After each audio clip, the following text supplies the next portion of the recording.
बिस्मिल्लाहिर्रहमानिर्रहीम। Dear students, कैसे हैं आप? मेरा नाम अमार शाहिद है और आज की वीडियो के अंदर हम लोग वेक्टर प्रोडक्ट्स को डिस्कस करेंगे।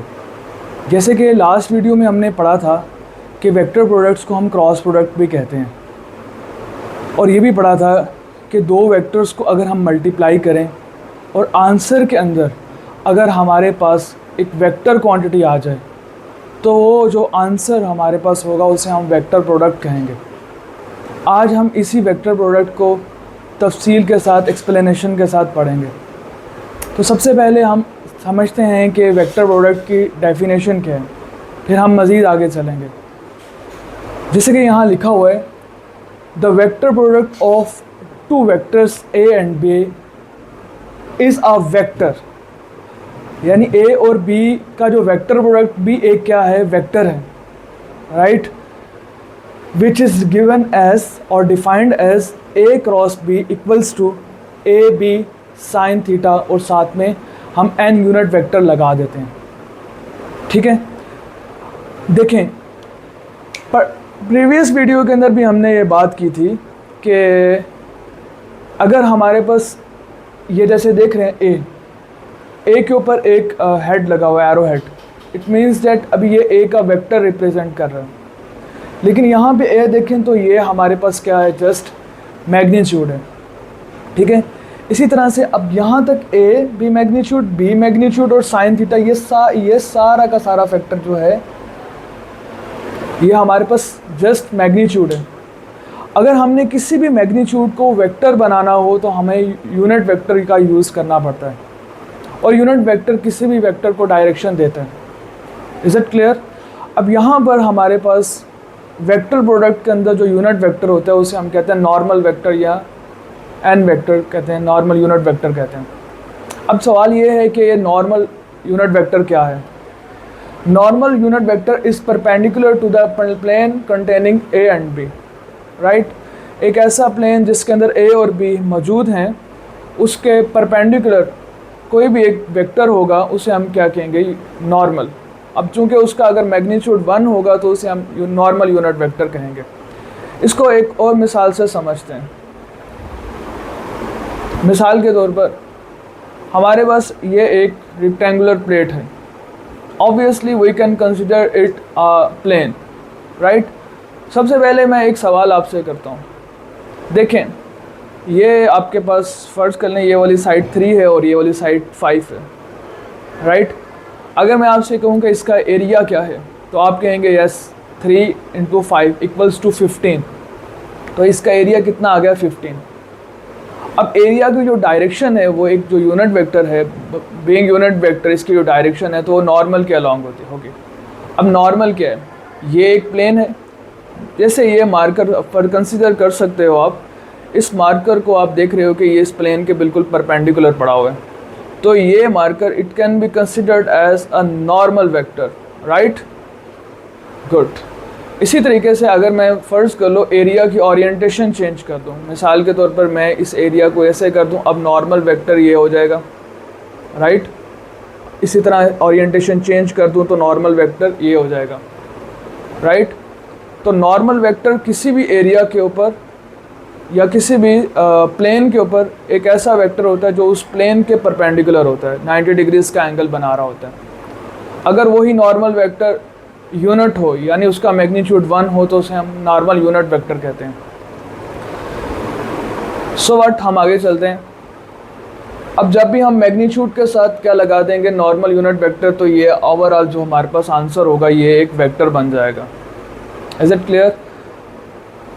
डियर स्टूडेंट्स, अब हमारे पास जो नेक्स्ट चीज़ है वो है कि हम देखें कि वेक्टर प्रोडक्ट्स की डायरेक्शन क्या होती है।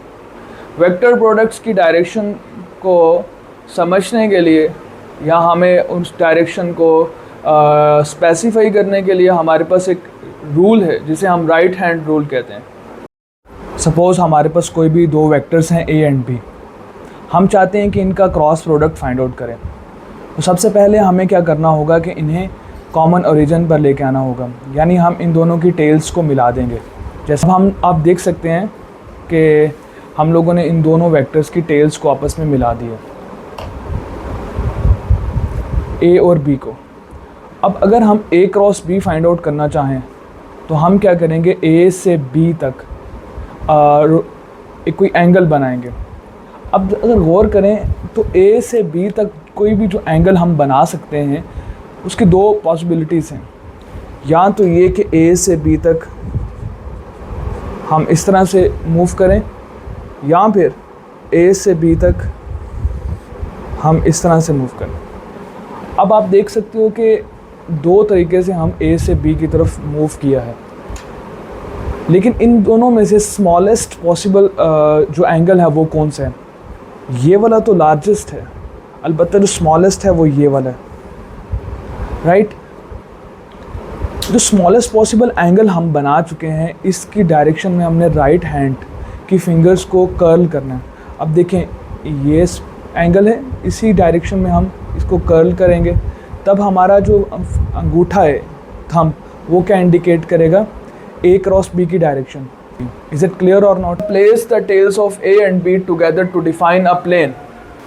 Rotate A into B through smaller of the two possible angles. Curl the fingers of the right hand in the direction of rotation, keeping thumb erect. The direction of A cross B will be along the erected thumb. Hope so आपको ये right hand rule clear हो गया होगा। What about B cross A? Obviously हम लोग अगर B cross A find out करना चाहेंगे तो मैं B से A की तरफ rotate करूँगा। आओ देखो, जब हम B से A की तरफ rotate करेंगे तो अगेन मैं right hand ही यूज़ करूँगा। अब मैं राइट हैंड की फिंगर्स को बी से ए की तरफ रोटेट करूंगा तो कुछ इस तरह से, जैसे ये देखें रोटेशन ऐसे है तो मेरा थंब की डायरेक्शन डाउनवर्ड है, तो बी क्रॉस ए की डायरेक्शन आप देख रहे हो डाउनवर्ड है, राइट। यहाँ से आप हम एक और चीज़ भी समझते हैं, वो ये कि ए क्रॉस बी और बी क्रॉस ए ये दोनों ऑपोजिट हैं। जैसे ए क्रॉस बी की डायरेक्शन अपवर्ड है और बी क्रॉस ए की डायरेक्शन डाउनवर्ड है, बाकी सारी चीज़ें सेम हैं। इट मीन्स दैट दोनों का मैग्नीट्यूड तो सेम है, लेकिन जो चीज़ डिफ़र कर रही है वो है डायरेक्शन। इसलिए मैं ये लिखूंगा कि since B cross A is a vector opposite in sign और direction to A cross B, so A cross B equals to minus B cross A. Is it clear? इसके बाद हम इसी वेक्टर प्रोडक्ट्स की कुछ कैरेक्टरिस्टिक्स को discuss करेंगे। सबसे पहले कि ये वेक्टर प्रोडक्ट डॉट प्रोडक्ट की तरह से कम्यूटेटिव नहीं होता, यानी A cross B B cross A के इक्वल नहीं होता, ये हमने प्रूफ किया अभी, राइट। तो सबसे पहली प्रॉपर्टी है cross product is non commutative.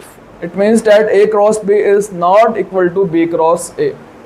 Okay, अब सेकंड प्रॉपर्टी पर हम आते हैं, वो क्या है? Cross product of two mutually perpendicular vectors have maximum magnitude. यहाँ पर हम रुक कर एक चीज़ समझते हैं। देखें, साइन थीटा और कॉस थीटा, इनकी जो मैक्सिमम वैल्यू हो सकती है वो 1 होती है, राइट। अगर हमारे पास साइन की वैल्यू 1 आ जाती है तो हम ये कहते हैं कि अल्टीमेटली मैग्नीट्यूड मैक्सिमम होगा, राइट। अब देखें, बात हो रही है दो म्यूचुअली परपेंडिकुलर वेक्टर्स की। जैसे आप देख सकते हो, एक वेक्टर ये ए है, इसके ऊपर हम एरो हेड लगा लेते हैं, और एक वेक्टर बी है।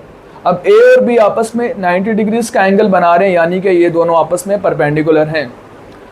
तब मैं ये लिखूंगा A cross B equal to A B sine 90, और साथ में वही नॉर्मल यूनिट वेक्टर। अब साइन 90 हम सब जानते हैं 1 के इक्वल होता है, तो ए बी साथ में ये आ जाएगा एन।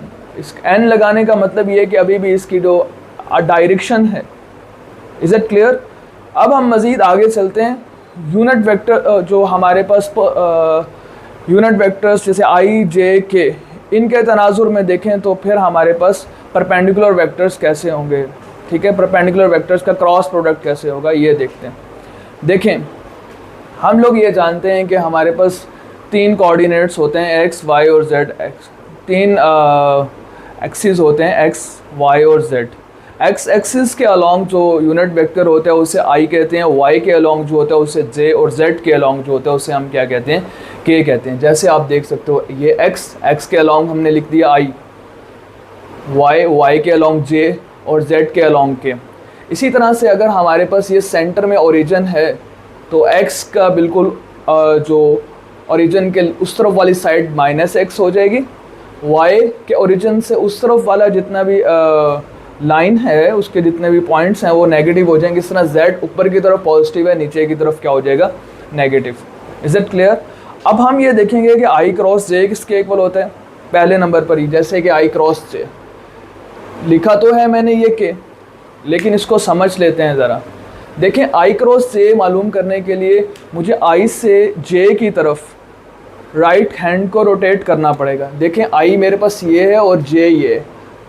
अब ज़रा देखें i से j की तरफ अगर मैं रोटेट करता हूँ तो आप देख रहे हो कि z की तरफ डायरेक्शन हो रही है, और z के अलॉन्ग जो यूनिट वेक्टर होते हैं उससे हम क्या कहते हैं, k कहते हैं। तो ये तो हमें क्लियर हो गया। अब नेक्स्ट क्या है, j क्रॉस k। ठीक है, j क्रॉस k का मतलब ये कि ये हमारे पास j है और ये मेरे पास k है।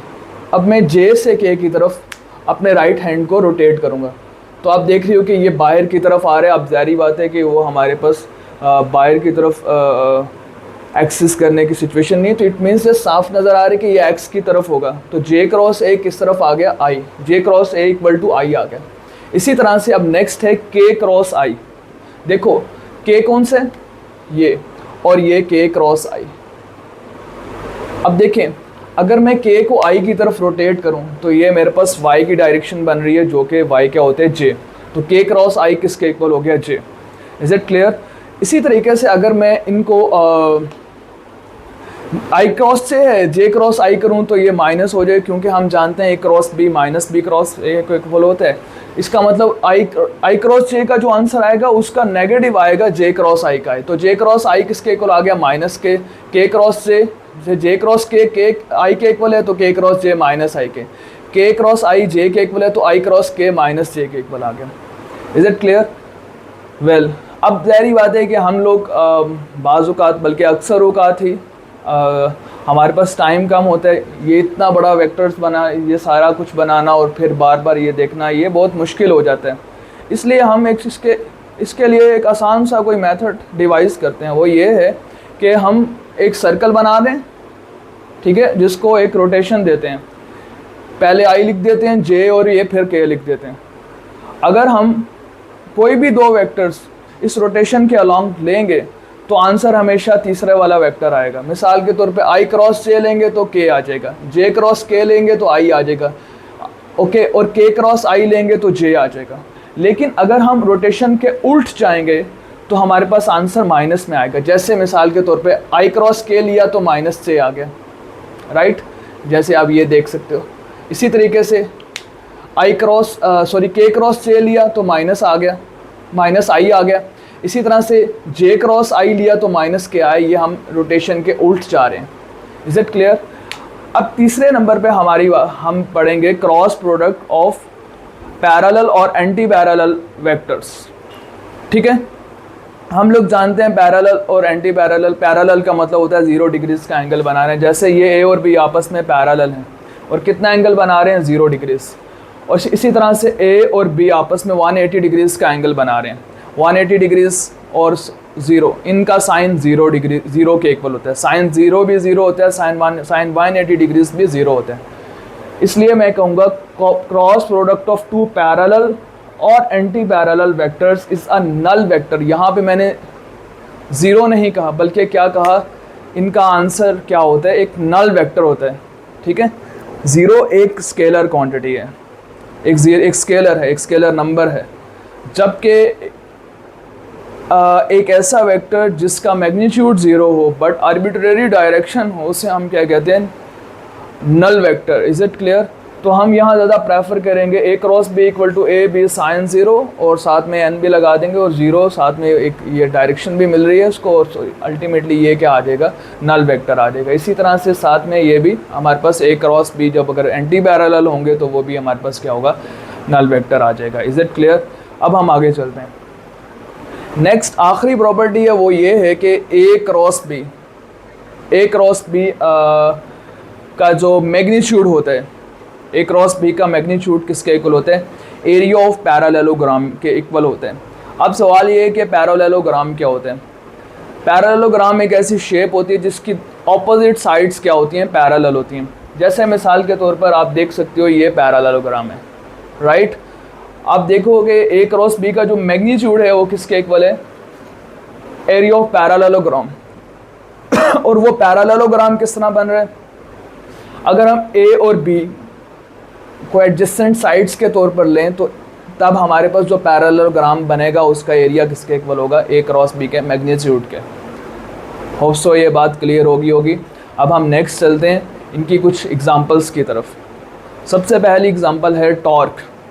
देखो टॉर्क हमारे पास होता है moment arm multiply by force, right. तो मोमेंट आर्म को हम आर से रिप्रेजेंट करते हैं और फोर्स को एफ से, तो आर क्रॉस एफ किसके इक्वल हो जाएगा, टॉर्क के इक्वल हो जाएगा। Is that clear.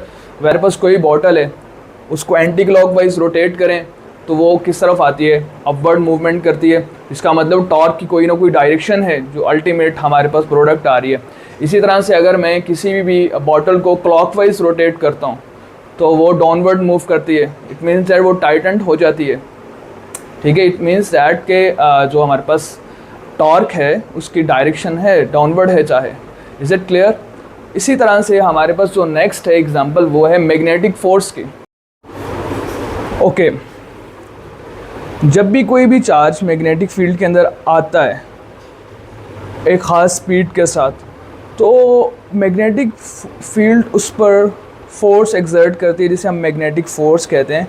और उसका जो फार्मूला होता है वो किसके इक्वल होता है, F equal to Q into v cross b, right. Okay, अभी हम पढ़ने वाले हैं कि ये जो फोर्स है इसकी डायरेक्शन किस तरफ होती है, ठीक है। तो अब देखो कि ये जो Q है ये तो हमारे पास क्या है, एक जस्ट एक स्केलर है, उसका तो कोई नहीं, ये जस्ट मैग्नीट्यूड है, इसकी तो कोई डायरेक्शन नहीं होती। तो फोर्स की जो डायरेक्शन है ना वो V क्रॉस B के अलॉन्ग होती है। जो जिस तरफ V क्रॉस B की डायरेक्शन होगी उसी तरफ फोर्स की डायरेक्शन होगी। अब सवाल ये है कि यहाँ पे V क्रॉस B की डायरेक्शन क्या होगी। देखो ये मैग्नेटिक फील्ड क्रॉस के तौर से हमने रिप्रेजेंट किया है, और क्रॉस का मतलब है कि magnetic field into the vapour है, अंदर की तरफ है। Is it clear. अब देखो ये मैं ग्रीन मार्कर इस्तेमाल कर रहा हूँ मैग्नेटिक फील्ड को रिप्रेजेंट करने के लिए, ठीक है। देखो ये इनटू द वेपर है तो मैं इसको इनटू कर दिया, ठीक है। अब मैं आगे चलता हूँ और वेलोसिटी की डायरेक्शन बताता हूँ। देखो वेलोसिटी ये डायरेक्शन है तो इसको लिए मैं ब्लैक मार्कर यूज़ कर लेता हूँ, ठीक है। तो देखो अगेन वो राइट हैंड रूल के लिए क्या किया कि मैंने दोनों की टेल्स को मिला दिया, ठीक है। अब देखो कि ग्रीन क्या रिप्रेजेंट कर रहा है, बी यानी मैग्नेटिक फील्ड, और ये जो ब्लैक मार्कर क्या रिप्रेजेंट कर रहा है, वेलोसिटी। अब डायरेक्शन किस तरफ है फोर्स की, वी क्रॉस बी, यानी वी से बी की तरफ अगर हम रोटेट करें तो चलें करते हैं। वी से बी की तरफ हमने रोटेट किया तो हमारे पास किस तरफ डायरेक्शन आ गई, अपवर्ड डायरेक्शन आ गई। Is it clear. तो मैं यहाँ पे अभी देख सकता हूँ कि जैसे ही ये अगर चार्ज मैग्नेटिक फील्ड के अंदर एंटर होता है तो इसके ऊपर फोर्स किस तरफ लगेगी, अपवर्ड फोर्स लगेगी। Is it clear. तो इसी वजह से हम देखते हैं कि जैसे ही चार्ज कोई भी मैग्नेटिक फील्ड के अंदर इस तरह से एंटर होता है तो इसके जो फोर्स ये अल्टीमेटली डिफ्लेक्शन अपवर्ड हो जाती है।